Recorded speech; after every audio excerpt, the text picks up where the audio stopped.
it comes that time where we got to put the stick on the end of this thing. The wood grain is so fine and everything, I'm having difficulty seeing the darn groove. And I want to get right down the center of that groove. It's really actually pretty hard to see. I mean, I can see it, but it's that there's those lines, those other grain lines run right into it, so it's difficult to get it exact. And then what I do is I just take and put a center line mark there, and basically everything will be off of that center line. Now I just got to make sure I'm happy with the center line. I think I'm happy with this edge of it over on this side, not this side. So I think this edge of the line on this side, on the treble side, is right on the center line. So, I mean, I'm that picky. So there you go. And that's a sharp pencil.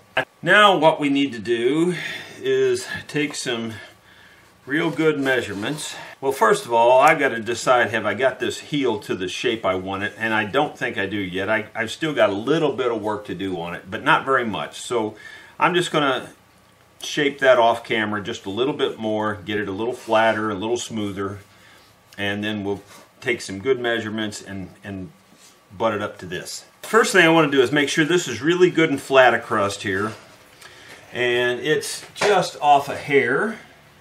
So I'm going to take a file and try to get it squared up just a little bit so that it's good and square and flat.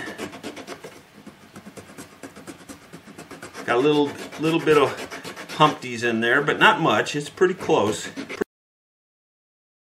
It looks pretty good and straight and flat. What I've got here is just a popsicle stick that I've thinned down to 70 thousandths of an inch. Now, why did I pick that number? To be perfectly honest, just because that looks good, and that's approximately the thickness of a lot of binding, 60 to so thousandths. So anyway, I just picked that. There's going to be a white strip across here, and most of the time I make it out of deer antler as a body separator. So I'm just putting that line in there now, and I'm just using that as my 70 thousandths as my guide. Because when I cut the neck joint in, I just want to cut it back to the back side of that line.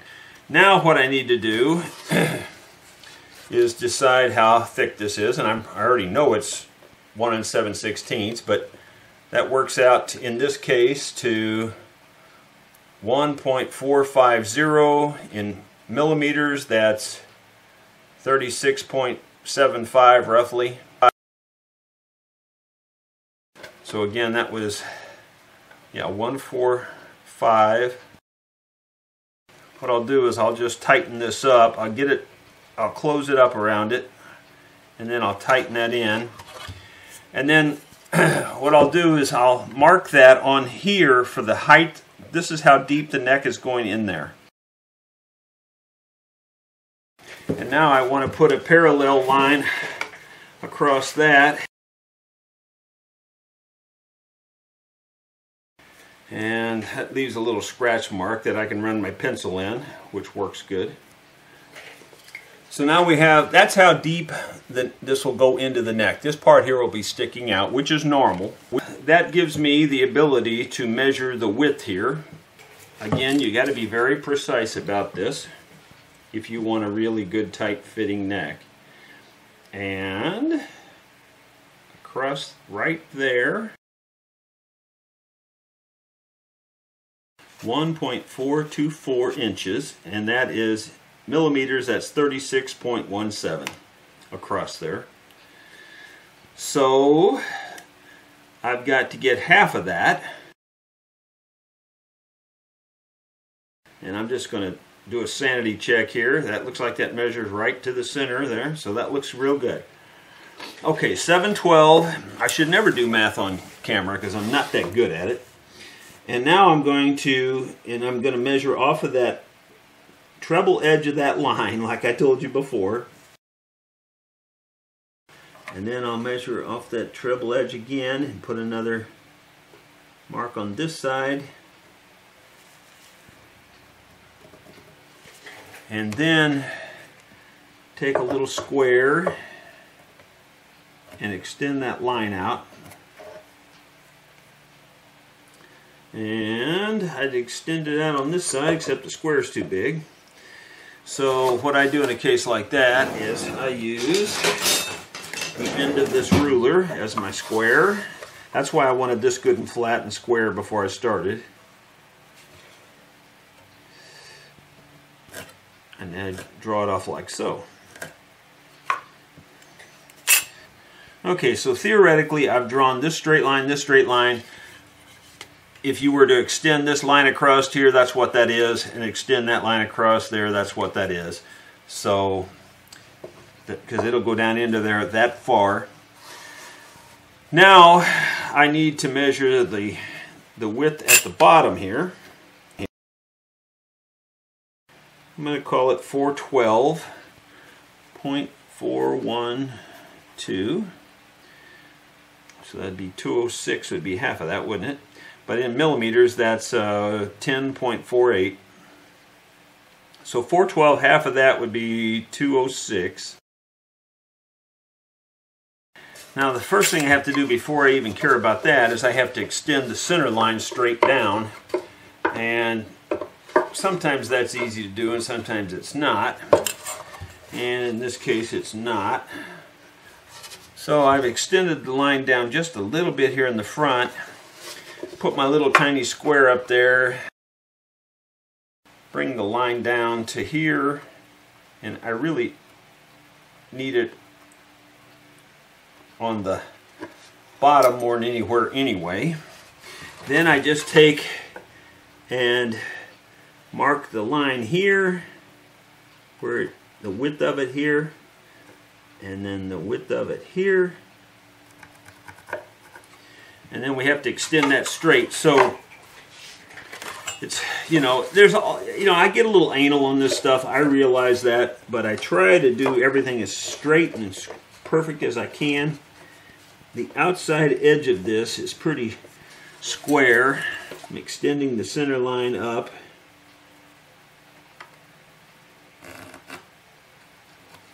So that's about the center line right there.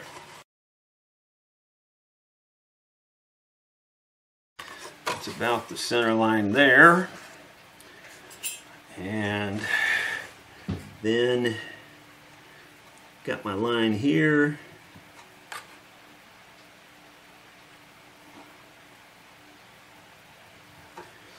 So now I can just straighten these, put these lines across here. I don't absolutely have to have these lines, but they're good to go by. They're nice to have. Now the reason I want those lines is that then I can extend it here, down on this side, down on the side, and now I can connect the dots here. I just extend it down this way. It's kind of complicated, guys, but you got to figure out a way to trace your geometry. That's really what we're doing here, is we're putting our geometry on the front of this neck. And then, of course, I got the lines there, but I always stay inside the lines to cut it smaller than what I need. And it's easy to shave them off and make them bigger, but it's really hard to make them smaller. It's hard to keep track of the camera and do this at the same time, because this is very technical.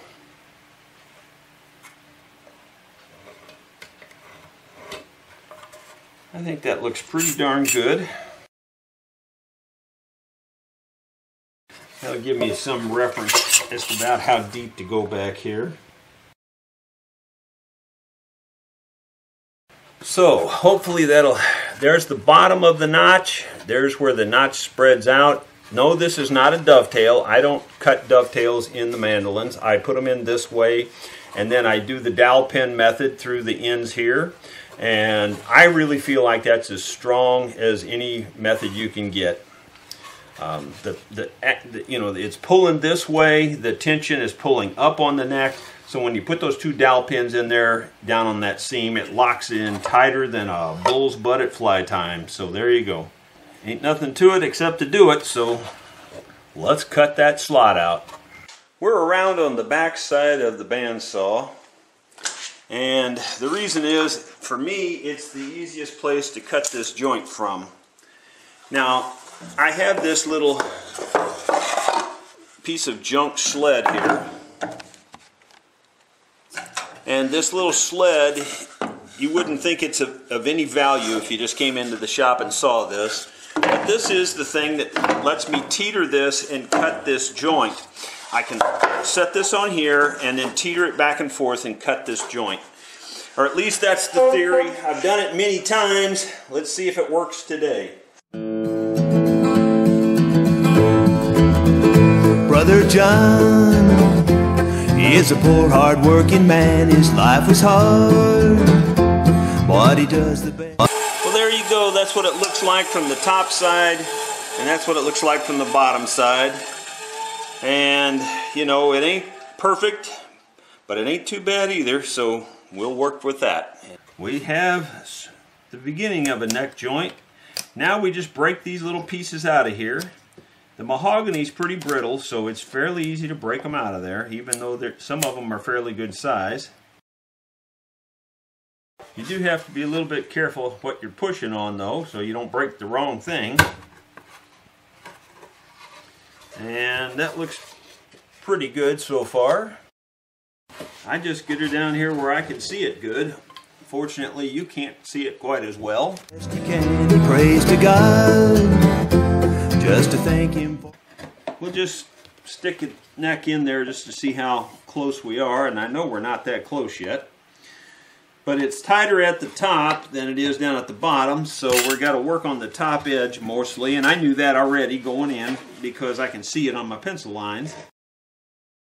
One thing you have to watch out is when you push out the bottom, you can break the bottom off, so I don't want to go all the way through on this. His bread and a roof over his head. And we'll just check it back and forth. Wow, that looks pretty good. That's actually pretty tight already. It's not bad. It'll probably even pick it up. Well, not quite.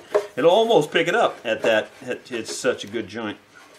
But not quite. It's just getting close. We got a long ways to go yet, but that's showing promising signs here very early on, which is good. And then when I start getting it close, I start holding it up to a bright light and looking through the joint. It's looking amazingly tight already. So we're looking good. We haven't got back to our pencil line yet on the back side, so I'm going to cut some more off this back. John lost his wife when the fever came around. Okay, the other thing I want to do very early on is check for straightness. So if I can get it to sit in there, which sometimes it doesn't want to sit in there very well, you know, I can put the straight edge down the length of it, and with my little lines there, that really helps a lot. And I can see if we're going fairly straight down the body, and it appears that we are. It looks like we're going pretty darn straight, actually. Okay, I can see where I need to work on it down here at the bottom side this time. The gentle girl, oh, we laid her in the ground. She wasn't. I think I'm going to get the carbon paper out already. Actually, I started to turn it the wrong way here. I really want to take it off of the joint more than the neck. And this will help me see where the joint is tight. And her dying hit him hard till he heard the voice of God. Brother John, trouble on earth is ending. All your sorrows soon will be gone. We're getting down close to the bottom, and I'll be perfectly honest with you, it's not going to be as tight as I like. I may have to put a little shim in there and glue it in to tighten up the bottom there a little bit. But it's not bad, it's just that it's not as good as I like. It would work the way it is, but I really try to make them airtight, and I think I got a little bit happy with the saw there this time. You were a good man, you did all you could, and They're calling you home now, Brother John. Looks pretty darn good, straight-wise. It looks pretty good this way, twisty-wise. And the neck angle is set by the back of it. I think the neck angle is going to be fine too. Plus I have a jig that I use for the neck angle when we glue it in. But we're getting there. It's not quite as tight as I would like it. It's good and tight out on the front edges, but it's not tight. It's not tight down in here, which I wish it was. But I think at each cut we make, we're getting that a little bit tighter too. But I don't think it's going to get tight enough to suit me by the time we're done. I think I'm going to probably have to shim that a little bit, which is not a bad thing really. It's in a way it's almost good in a way, but anybody would say that if they don't cut it right. Getting tighter, but it's still, we got about a 1/16 of an inch to go, and it's not going to tighten up that much. And when I say to go, till it gets to the bottom, till the neck gets to the bottomed out here.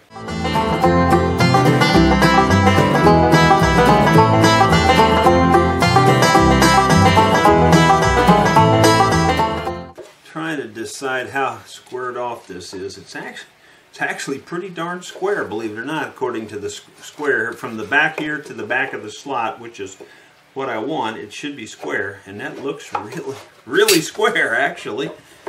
Especially after I shave that last little bit off there. One or two more and we're just about have it, I think.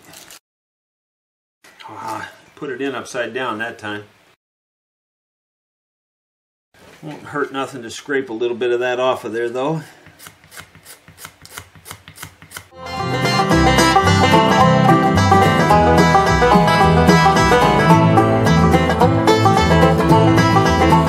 Late one day, he was working in the field. The sun was low and the earth was cool and still. He heard his wife calling, "Come join me now."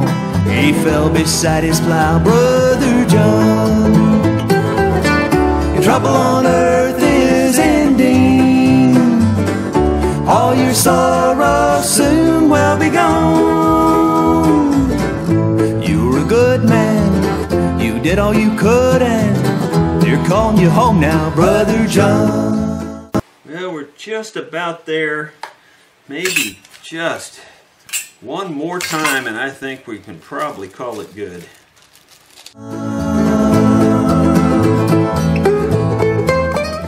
Alright, I think we might be able to stop there. I'm going to do some careful checking and stuff and see where we're at. I think you can see here the blue rubbing off on there, how it's making contact. It's a little less contact right here and a little less contact right along here, but I think we're going to be fine. What I'll do is I think I'm going to glue it in place, and then there'll be a little bit of a gap there, and I'll just put a wedge down in that gap and glue it again, just to fill it up and to make sure it's good and tight. I don't think we'll have any problem.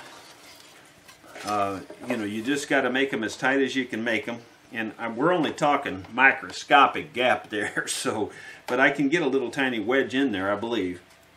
So I think we're pretty good. Everything else looks perfect. It's just as straight as it can be. It's not twisted.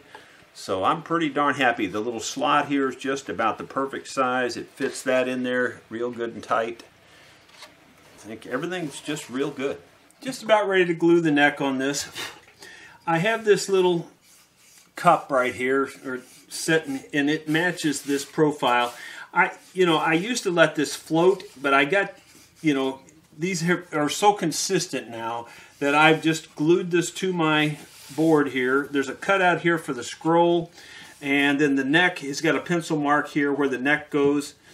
And anyway, bottom line is I can line this up with the F-holes where it should go, put this in place, clamp the neck's down flat, put this in place, and then this guarantees the right angle to the top, from the fretboard to the top. That guarantees the right angle. And it makes it work, every time instead of having to guess at it. And so I'm going to go ahead and get this glued in place, and we'll be one step further down the road here.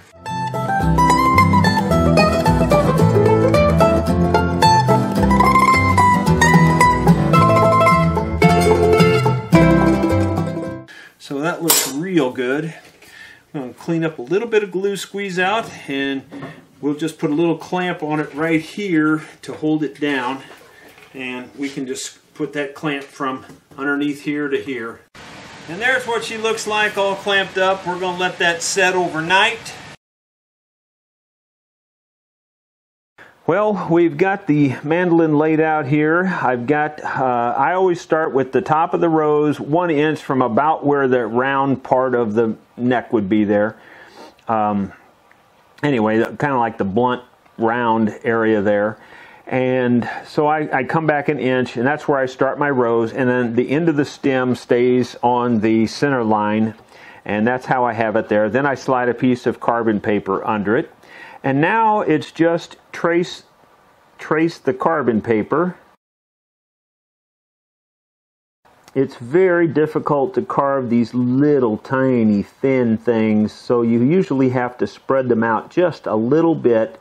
Otherwise, they'll split and break. So sometimes I do that with the pencil here or the pen. Other times I do it with the carving tools as I'm carving. If I don't think there's enough room, I'll make more room with the carving tools. And because you're tracing this on wood, the grain of the wood will grab your pen and pull it around in places sometimes that you don't want it to go. You could trace it with a pencil too, and I have done it both ways. It really doesn't make much difference.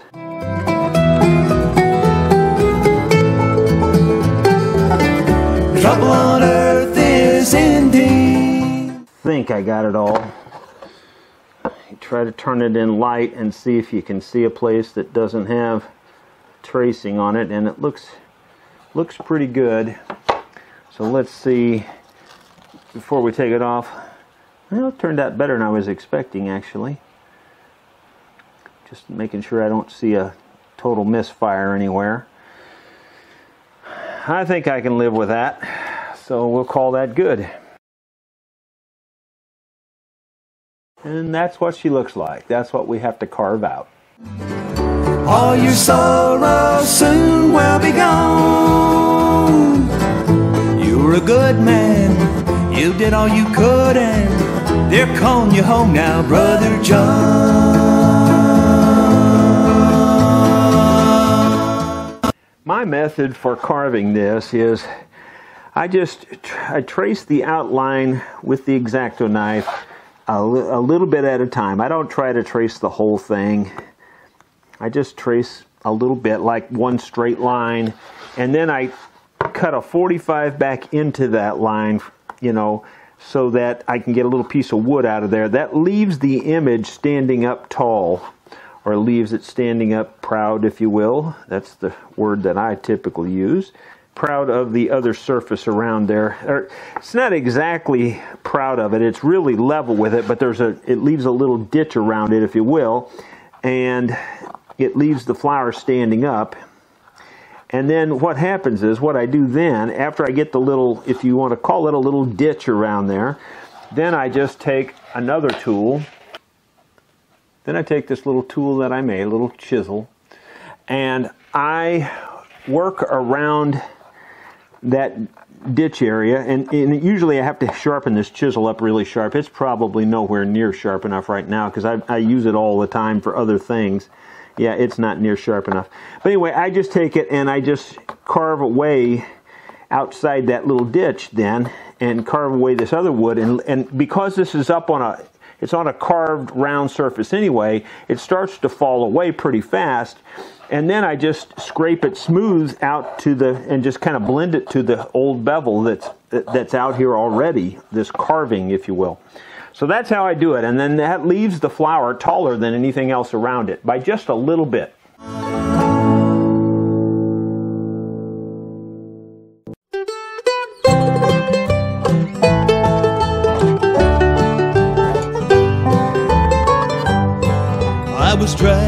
down a lonely road on a dark and stormy night, when a little girl by the roadside showed up in my headlight. I stopped, she crawled in the back, and in a shaky tone she said, "My name is Mary, please won't you take me home?" She must have been so frightened alone there in the night.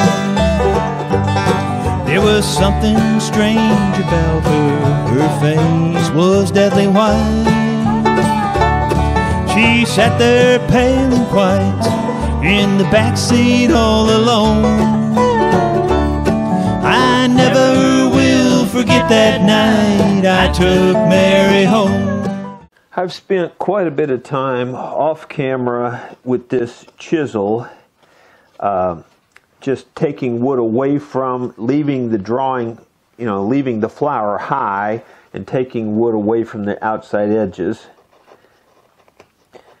This chisel is just a little cheap Chinese type chisel. Wouldn't hold an edge. So I took it in there and turned it red with my torch, dunked it in oil, and then it was very hard.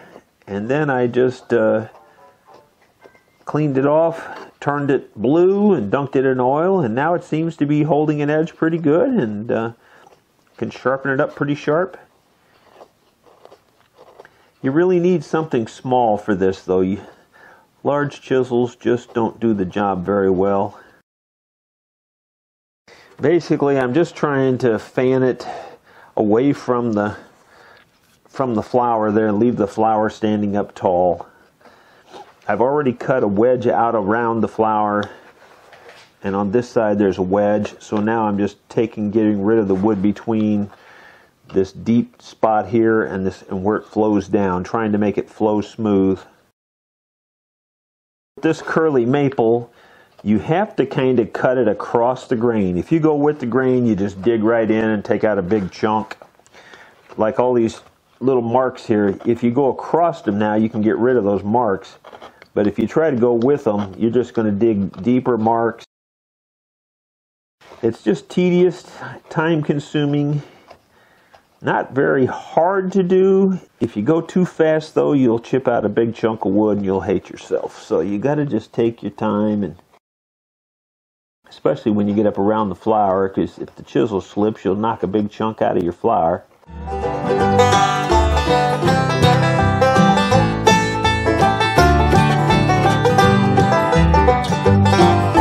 I pulled into the driveway where she told me to go. I got out to help her from the car, then I opened up the door.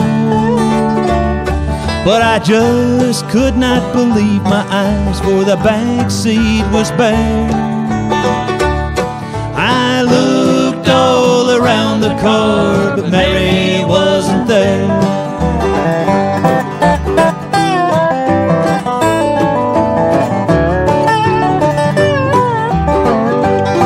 A light shone from the front porch, someone opened up the door. And I asked about the little girl that I was searching for. The lady gently smiled as she brushed a tear away. She said it sure was nice of you to go out of your way. But 13 years ago tonight, in a wreck just down the road, our darling Mary lost her life, and we miss her so. Thank you for your trouble and the kindness you have shown. You're the 13th one that's been here, bringing Mary home.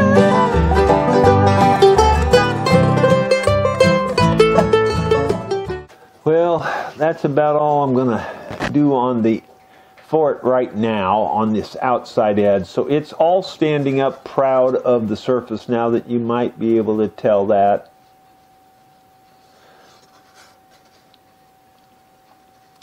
Anyway, I'm going to now put the detail in, like where all that black, you know, those petals look like they're detail already, but they're not until I carve them. They're just smooth, it's just black.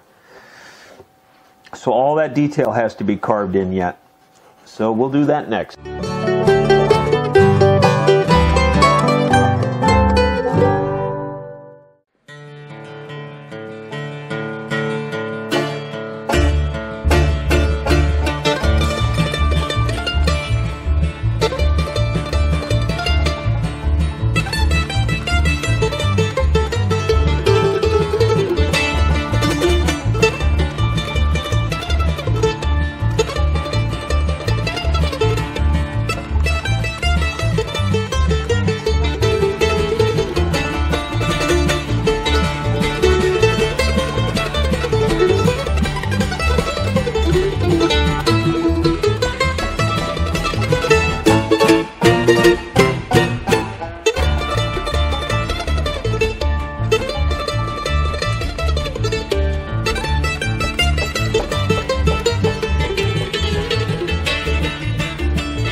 Thank you very much.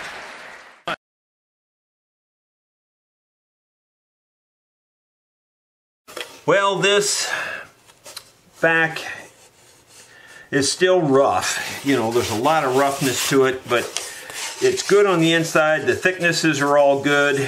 It's basically just tedious cleanup at this point.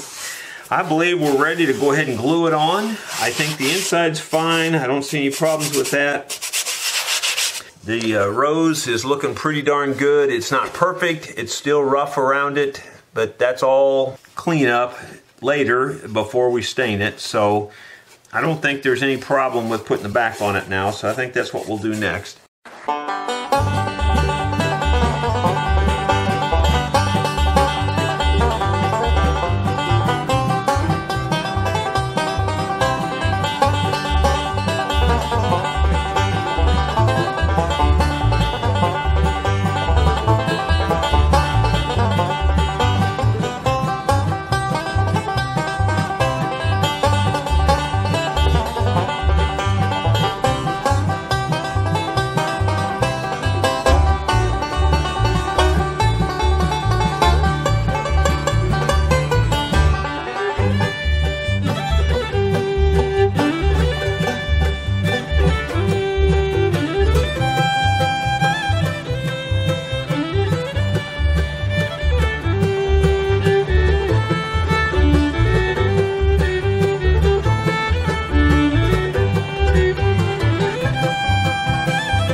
see how I've got her all clamped up there. It clamped up real nice. I think it's going to be just fine. I'm going to let that set overnight. It's been a long day, and we should be able to move on tomorrow. So friends, this is what she looks like all put together. This is that wonderful West Virginia mandolin going to Larry out there, I believe it is. And I just started doing a little light cleanup on it. In terms of structure and in terms of sound, it's basically done. Other than the finish, obviously, is going to affect the sound. But for the most part, the sound part is done. And the structure is done. Now, I honestly say this, and I've said this before, and people doubt me, but I'm telling you, this is where the work starts.